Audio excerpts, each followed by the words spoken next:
Alright, this is my Ruger Mini 14, and I'm going to show you what I did to install this Choate flash suppressor. Um, I'm not saying it's the right way, but it was my way of doing it, I'm sure there's probably a better way out there, but this worked. First thing I did was remove the gun from the stock so that when you're trying to level everything out, you don't have all the goofy angles on a stock to deal with. I got one of these little scope levels, and I built kind of a 2x4 apparatus for when I was ready to uh, drill out the holes themselves. I placed it across the drill press, and that way the gun was all leveled up. And inside the receiver, there's some flat surfaces in there, as you can see. That's where I placed the little level and got it leveled up using dunnage and some clamps. And then you can, once you got that done, you can move up to the flash suppressor itself, and it's got this little flat surface here that is parallel with the sights. You can place that on there and work it until you've got it all leveled out. And then once you got that done, there's this set screw in the bottom there. Tighten that up, holds everything in place. And then you can move on to drilling out the pre-tapped holes that would be right here where you see these roll pins.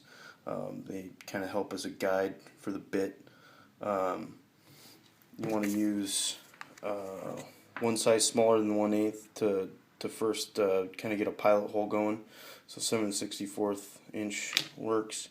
And you want to use the titanium bits so that you can get through that stainless steel. That's what I used. And when you're drilling it, you want to make sure to keep it lubricated. I just used some WD-40, but probably use something else.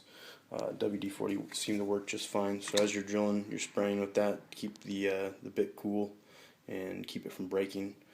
I would recommend using a drill press just because it keeps everything plumb and you can still screw it up even with a drill press, as I'll show you kind of what I did and what to avoid. I suppose you could use a hand drill, but I wouldn't recommend it.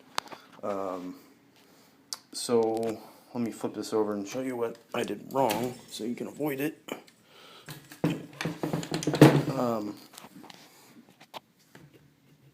Obviously the first hole I did work just fine. Everything went okay, but the second one, the gun must have kind of broke loose in my little makeshift gun vise that I created, so it went a little bit crooked and came in a little bit low.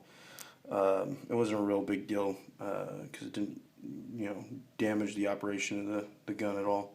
But it could be a problem if it went the other way and came in too high. You could poke a hole through the interior of the barrel and through the rifling, which could create some big problems for you. So that's what you're going to want to avoid. Anyways, that's how I installed this thing. It wasn't too difficult. Kind of a little minor hiccup.